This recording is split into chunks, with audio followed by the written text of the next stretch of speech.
Hari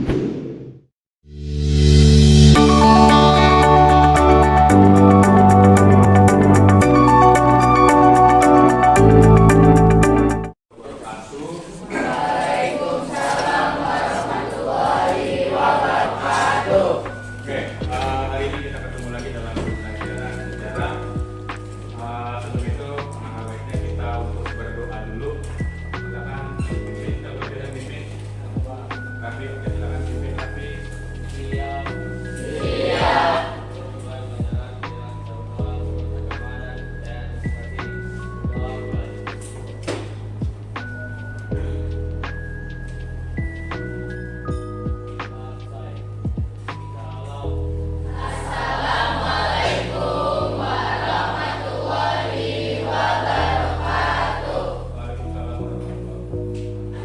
Sebelum masuk ke pembelajaran hari ini, saya absensi dulu. Sekarang tanggal 11. Rido, Vito, Alia, Ananda, Anda kemana? Izin. Anissa.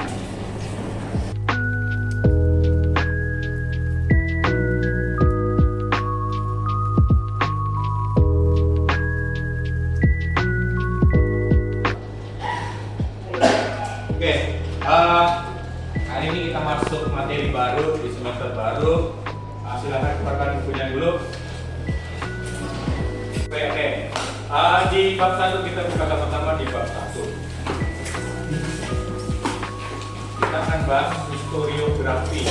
Historiografi atau penulisan sejarah.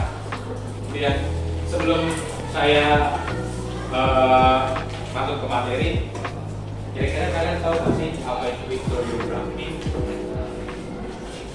Historiografi itu tahu nggak sih? Dengan cara ditulis kembali, itu bukan melalui rekaman suara, bukan film dokumenter, tapi dalam bentuk tulisan. Gitu ya. Oke, sebelum lebih jauh, saya ada video yang bisa menjelaskan ke kalian secara umum tentang historiografi itu apa sih?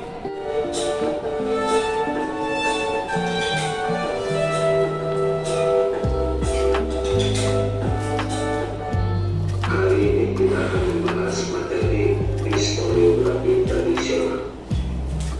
Historiografi terbentuk dari dua kata-kata, yaitu histori, sejarah, dan graf.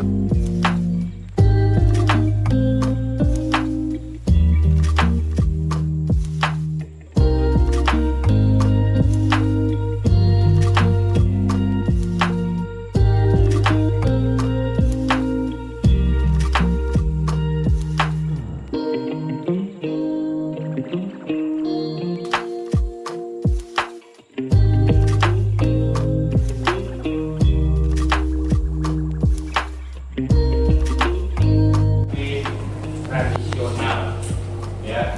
Di Indonesia yang pertama ada historiografi tradisional. Tadi ada karakteristiknya ya, bersifat legitimasi raja. Berarti adalah raja digambarkan punya sesuatu yang berbeda dengan orang lain.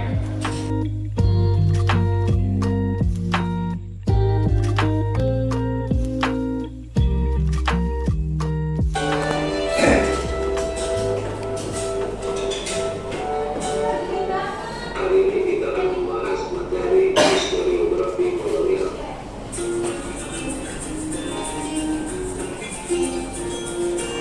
Historiografi kolonial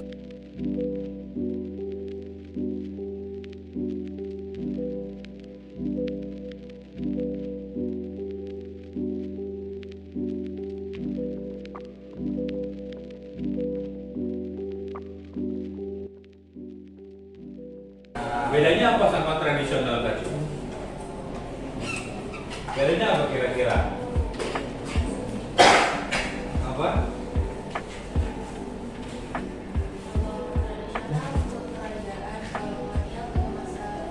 Ya, Kalau gampangnya ya, kalau tradisional itu pada masa kerajaan.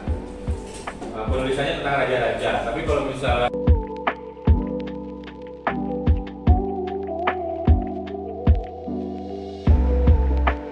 kita akan membahas materi historiografi modern.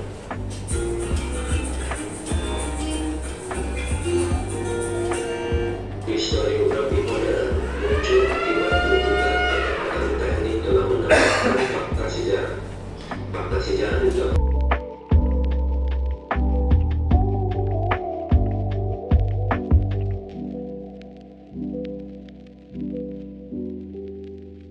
historiografi modern. Di Indonesia, historiografi berarti kebagi menjadi 3. Yang pertama tadi apa? Yang kedua? Tiga. Modern. Karakteristik historiografi modern. Yang pertama tadi bersifat Indonesia sentris. Jadi semuanya tentang Indonesia. Tadi salah satu bukunya melalui historiografi. Nah, hari ini saya minta kalian pun mencoba belajar membuat sebuah penelitian. Gitu. Kita masih tahap belajar, jadi nggak usah takut untuk yang namanya salah. Kita mencoba belajar bagaimana cara membuat sebuah historiografi modern, tetapi tidak terlalu luas topik yang akan kita bahas. Kita jadi bahasnya hanya di Tangerang aja. Kayak gini. Historiografi tradisional dipengaruhi oleh tadi ya, dengan yang kurang lebih sama kayak dalam video. Memiliki yang ini, tokoh yang digambarkan memiliki kekuatan mistis untuk kekuatan ini sebagai bentuk legitimasi.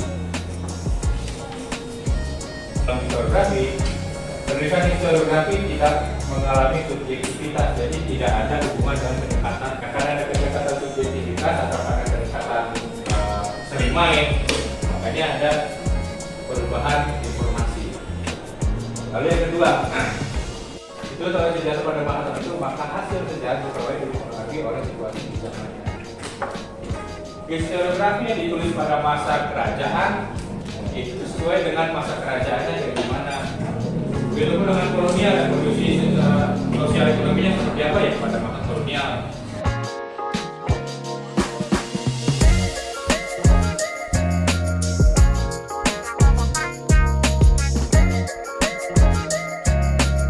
Ada masjid Al-Azhar ya.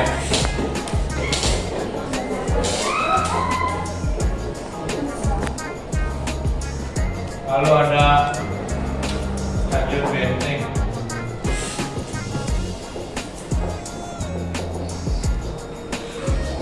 Lalu ada bangunan apa lagi? Pintu air. Pintu air 10 Tangerang. Yang keempat mungkin ada bangunan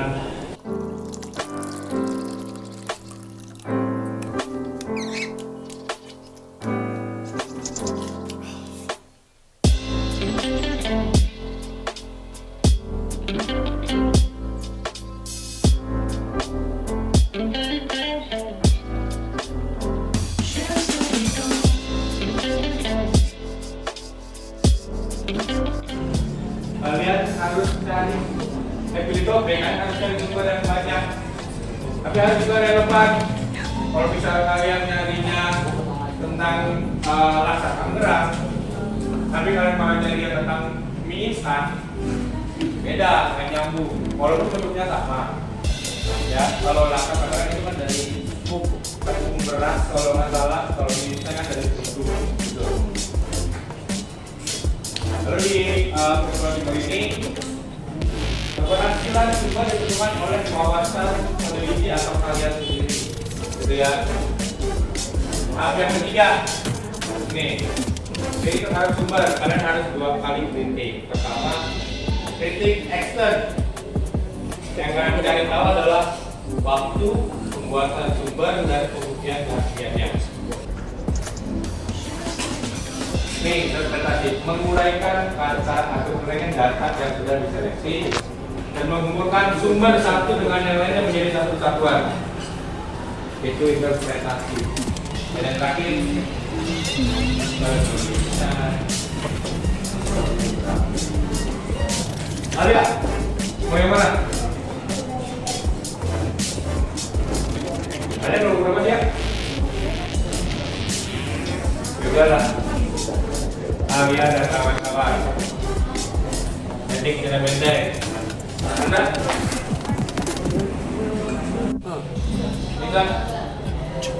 Bisa Pradunaka.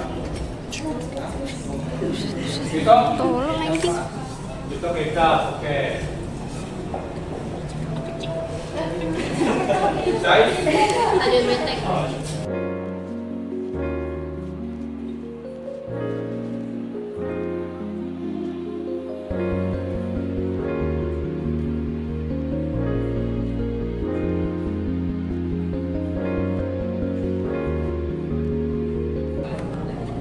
Oke, kalian udah pilih topik, ya, kalian udah masukkan topiknya.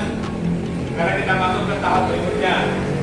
Nih, pengumpulan sumber yang relevan. Cari sebanyak-banyaknya sesuai topik yang kalian pilih. Gitu ya. Ada masih bingung nggak nih kalau untuk yang kedua ini? Enggak ya. Jadi kalian cari sumbernya di YouTube, di Google, cari sebanyak mungkin. Nanti tahap yang ketiga, kalian sudah harus memilih sumber-sumbernya.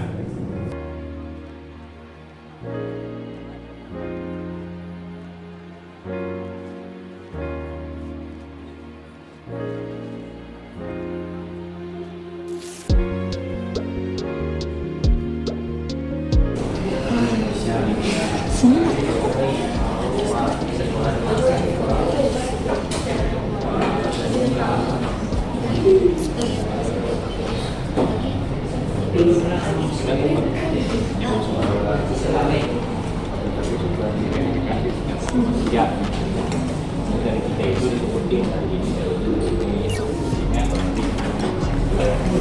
terus yang mau kita cari itu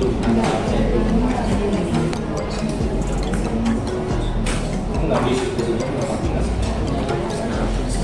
dari Wikipedia, Kompas itu bisa merujuk dari tentang sejarah. Kalian setelah pengumpulan sumber bisa langsung ini disaring, verifikasi sumber-sumbernya. Jadi untuk memangkas waktu dan efisiensi juga biar lebih cepat.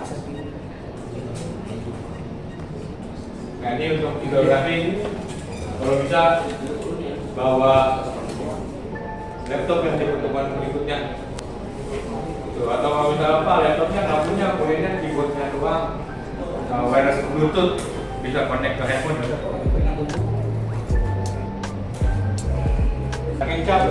Cari itu PDB itu udah ada dari sebelum Masehi kayaknya deh. Oh, TNS itu singkatan. Jadi cari aja dulu kecap itu sejarah awalnya gimana. Nanti setelah itu baru cari kecap Tangerang itu gimana. Itu semua udah.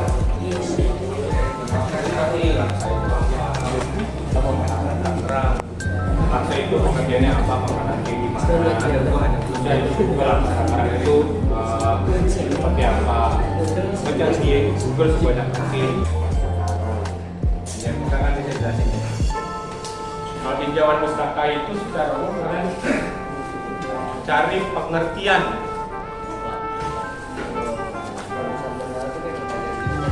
Iya, pertanyaan rumusan masalah itu pertanyaan yang harus kalian jawab di dalam laporan presentasi.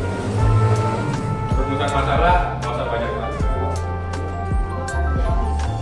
Ini balik di tinjauan pustaka atau tinjauan pustaka itu adalah pengertian secara umum. Misalnya contoh gini, Masjid Al-Azhar.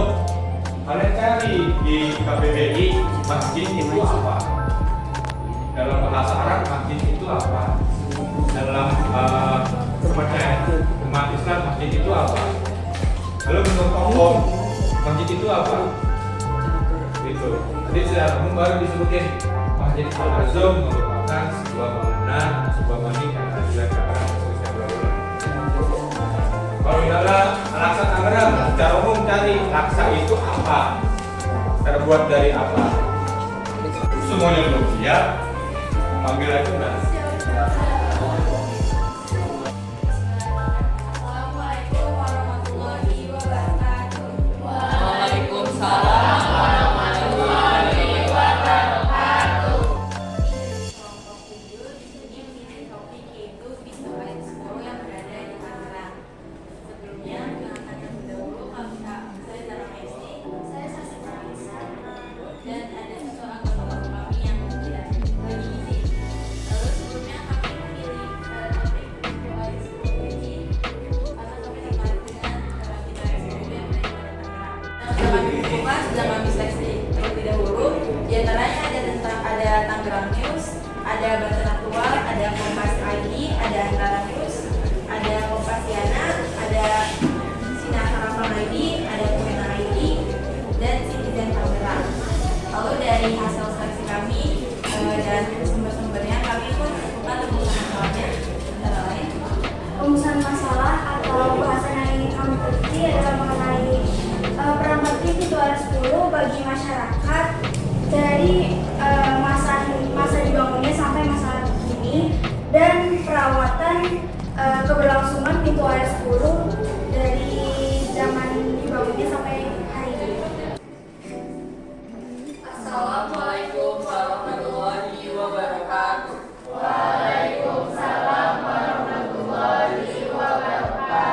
ada juga urusan masalah yang berbeda.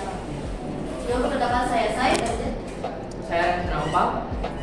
sebelumnya kami mengambil sampel yaitu stadion benteng.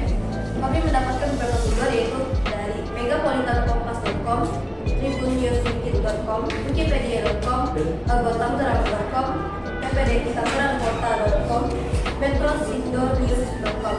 Setelah kami mengumpulkan sumber-sumber tersebut, kami membuat rumusan masalah. Oke, rumusan masalah yang kita ambil itu yang pertama ada latar belakang pembangunan Stadion Benteng. Yang kedua itu ada perkembangan Stadion Benteng dari dulu hingga masa kini. Assalamualaikum warahmatullahi wabarakatuh. Waalaikumsalam warahmatullahi wabarakatuh. Kami dari kelompok 6 yang memilih topik pelaku dan dari kesadaran. Sebenarnya kami akan menyebutkan sumber-sumber yang kita dapatkan.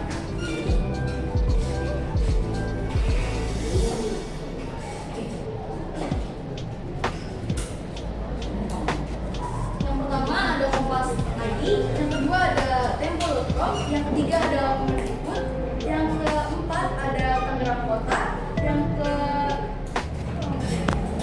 kelima ada Tangerang 1, yang keenam ada Indonesia Kaya, yang ketujuh ada Wikipedia, dan yang kedelapan ada Antanews. Lalu ada pun rumusan masalah yang diajukan oleh kelompok kami adalah yang pertama, bagaimana sejarah tradisi pensiun, yang kedua, apa manfaat dari tradisi pensiun bagi masyarakat. Assalamualaikum warahmatullahi wabarakatuh. Waalaikumsalam warahmatullahi wabarakatuh. Oke, kami dari kelompok 1 yang memilih topik Masjid Al-Azhar. Di sini kita akan mempresentasikan tentang Masjid Al-Azhar. Nah, sebelum dimulai alangkah baiknya kita perkenalan dulu. Saya Natalia. Saya Fernanda Benji. Nah, di sini ada beberapa artikel yang kelompok kami dapat, yaitu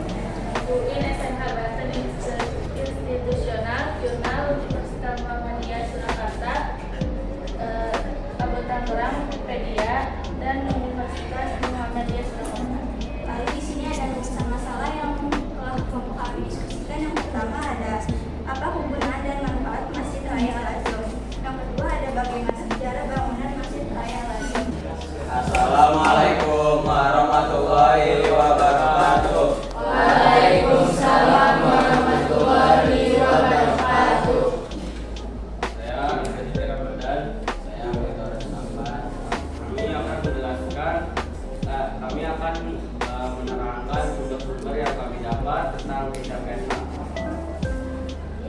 Sumber-sumbernya yaitu dari Sekolah Tangerang, Info Publik, Repository, Indonesia Senang, Kumparan, dan Gensindo News.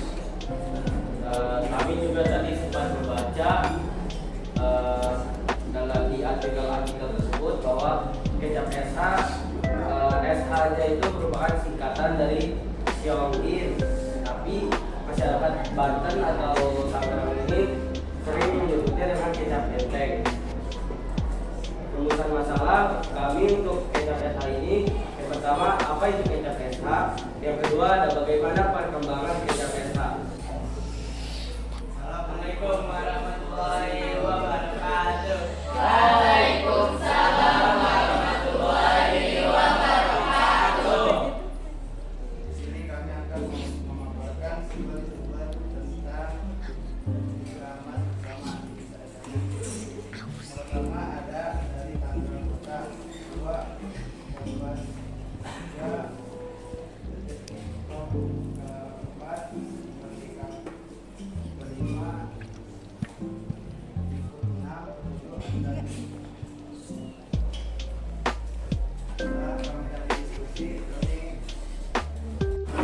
menunjukkan masalah yang saya bacakan tadi. Bagaimana sejarah keramat bersama di Desa Dane? Apa tujuan keramat bersama di Desa Dane? Waalaikumsalam warahmatullahi wabarakatuh. Dari kelompok 8 yang memilih Laksa Tangerang yang sebelum berani kami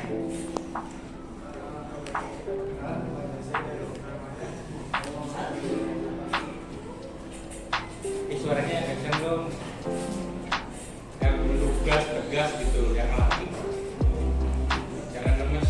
Ayo, lanjutkan.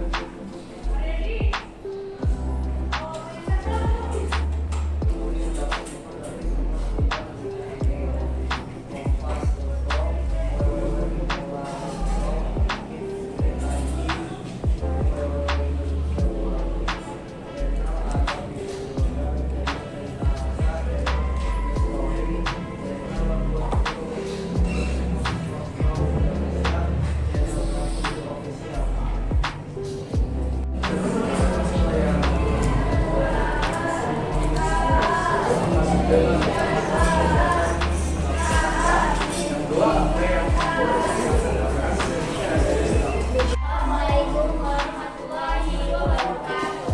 Waalaikumsalam warahmatullahi wabarakatuh. Kami dari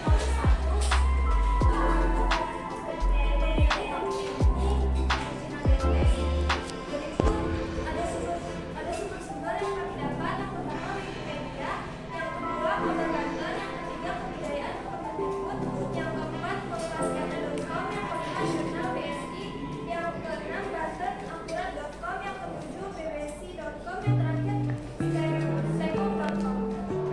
Juga ada rumusan masalah yang kelompok kami dapatkan. Yang pertama, bagaimana awal mula munculnya teknik Cihadintek. Yang kedua, kenapa dinamakan Cihadintek. Dan setelah saya hitung itu kurang lebih setiap kelompok itu paling tidak ada 5 sampai 10 sumber yang kalian dapatkan.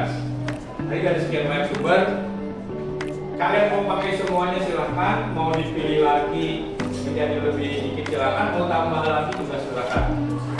Tapi yang pasti kalian harus buat ini.